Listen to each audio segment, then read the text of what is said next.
Welcome all to Infinity IS Academy. Today we will be discussing GS2, UPSC GS2 answer writing section.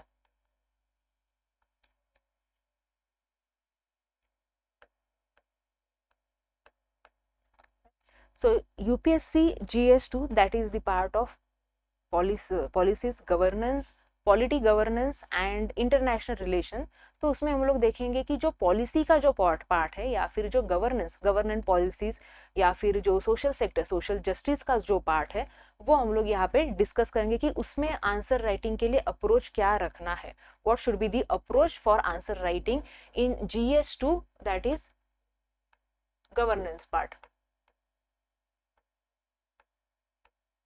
ठीक है, governance है, social justice है, या फिर जो हम लोग का civil services, the role of civil services in democracy है, सिटीजन चार्टर है. तो ऐसे जो क्वेश्चंस या फिर ऐसे जो टॉपिक्स है तो उसके ऊपर आंसर राइटिंग के लिए अप्रोच क्या होना चाहिए, that we will see. That is the point of view. What should students keep the point of view during answer writing. ठीक है, so first one is the practical understanding या फिर mindset. बहुत बार क्या होता है कि स्टूडेंट्स जो होते हैं ना वो इमोशनल हो जाते हैं एंड वो जो इमोशंस है उनके ना वो उनके आंसर्स में दिखाई देते हैं. ओके, फॉर एग्जांपल हम लोग लेंगे कि जैसे अभी जो विमेन का जो इशू है, आप लोगों ने पढ़ा होगा कि चाइल्ड मैरिज एक्ट जो है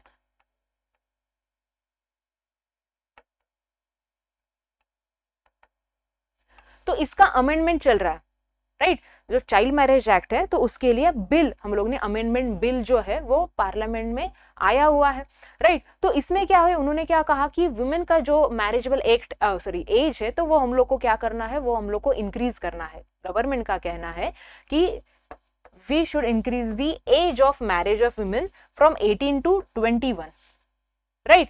तो भाई ये विमेन इशू है. तो बहुत बार क्या होता है कि जो विमेन स्टूडेंट्स होते हैं जब आंसर राइटिंग के टाइम पे तो वो इमोशनली आंसर्स लिखते हैं.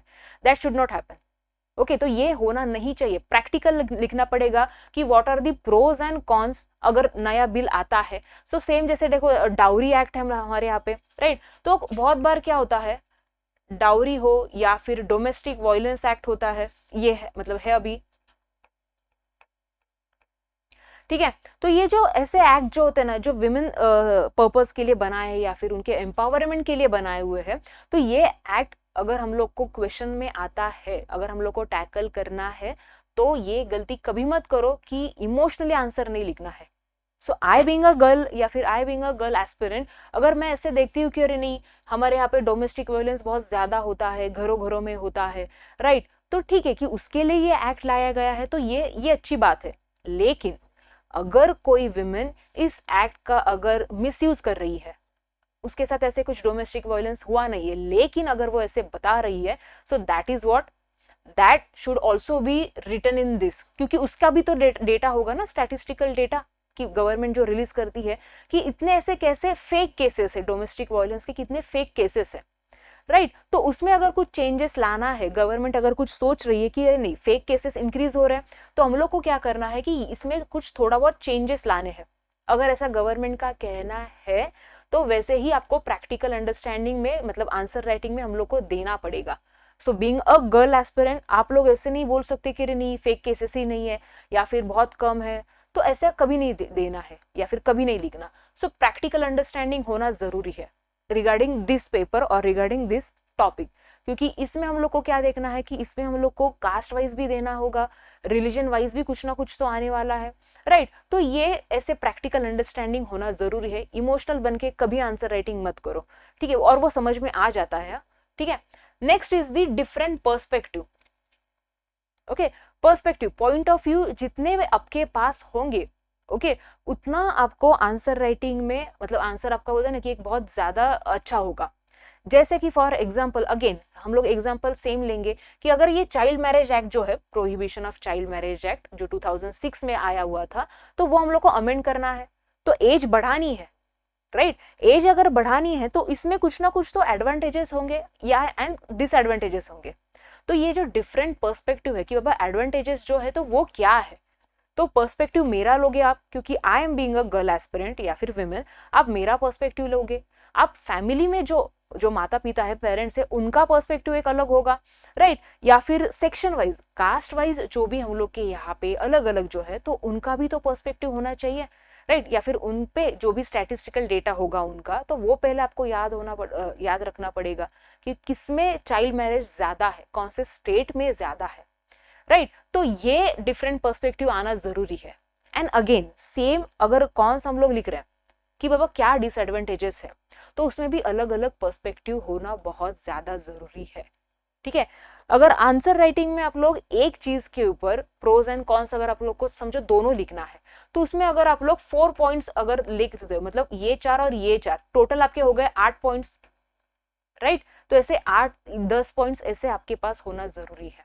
दैट इज द गुड, और वी कैन से कि आपका आंसर राइटिंग मार्क्स स्कोर करने के लिए ये बहुत अच्छी चीज है कि आपने 8 पॉइंट्स लिखे हैं अलग अलग पर्सपेक्टिव से, ठीक है। तो ऐसे पॉइंट्स होना आपके पास जरूरी है।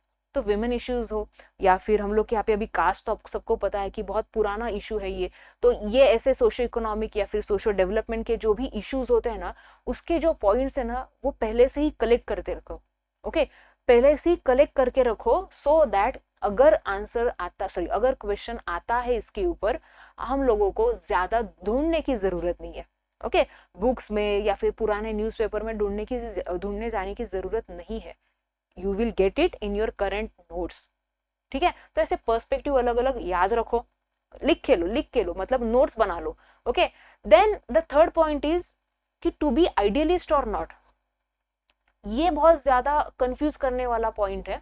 स्टूडेंट्स क्या सोचते हैं, या फिर ये मिस्टेक करते भी है वाइल आंसर राइटिंग, ये करते हैं मिस्टेक, क्या मिस्टेक करते हैं वो लोग, कि टू बी आइडियलिस्ट और नॉट, मतलब आपका जो पॉइंट ऑफ व्यू है या फिर आपका जो आंसर है वो ज्यादा आइडियल होना चाहिए, राइट। आइडियल होना चाहिए मतलब क्या, कह रहे नहीं, this should be like Ram राज्य, कह रहे नहीं, अगर ये है ना तो सारी चीजें या फिर सारी मुश्किलें जो है ना वो हल हो जाएगी, ऐसा स्टूडेंट सोचते हैं और वो आइडियलिस्ट हो जाता है, राइट। और वो बहुत ज्यादा होते हैं ना, बोलते हैं ना कि प्रैक्टिकली वो लाना, इम्प्लीमेंट करना वो मुश्किल होता है।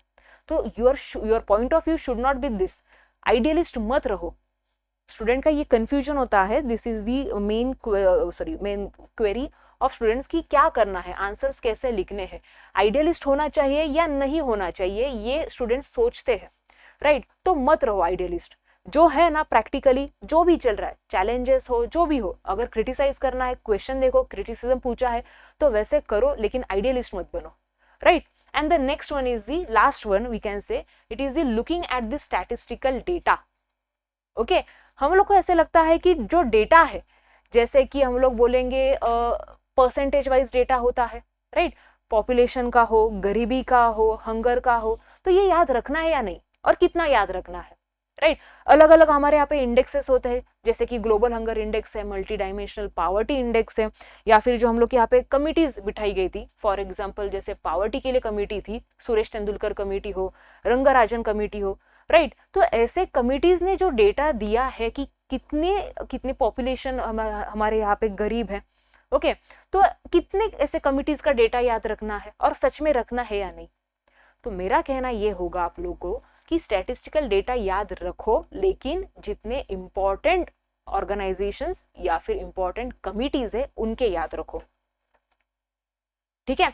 अगर आप लोग सोचोगे कि ये इंपॉर्टेंट कैसे ढूंढना है या फिर कौन सा ऑर्गेनाइजेशन कितना इंपॉर्टेंट है ये कैसे पता चलेगा, सो जो ऑर्गेनाइजेशन डेटा निकाल रही है, तो उसमें अगर हम लोग बोलते हैं ना कि ज्यादा उसके ऊपर न्यूज बन रही है, या फिर question paper, previous year question papers देख लो कि कौन से ऑर्गेनाइजेशन कौन से डेटा के ऊपर क्वेश्चंस आए हैं, तो वो हो गया इंपॉर्टेंट, राइट। तो ऐसे जो इंपॉर्टेंट डेटा है, कमीशंस है, उनके रिकमेंडेशंस है, या फिर जो भी हम लोग के यहाँ पे बोलते हैं ना कि इंडेक्सेस आए हुए हैं, तो ऐसे जो भी स्टैटिस्टिकल डेटा है ना, तो ये याद रखो।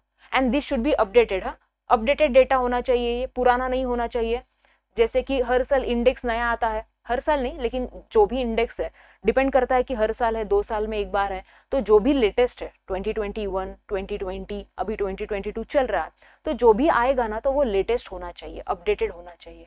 तो अगर आपके पुराने नोट्स है तो सिर्फ अपडेट करो, अगर नए निकाल रहे हो तो नया लिख लो, ठीक है। So this should be your approach for answer writing for UPSC GS2 paper, जैसे मैंने कहा कि ये पेपर बहुत ज़्यादा डायनेमिक है, इट इज़ नॉट स्टैटिक, तो आपको करंट अफेयर्स के अलावा या फिर न्यूज़पेपर के अलावा और कोई इतना ऑथेंटिक सोर्स मिलेगा नहीं।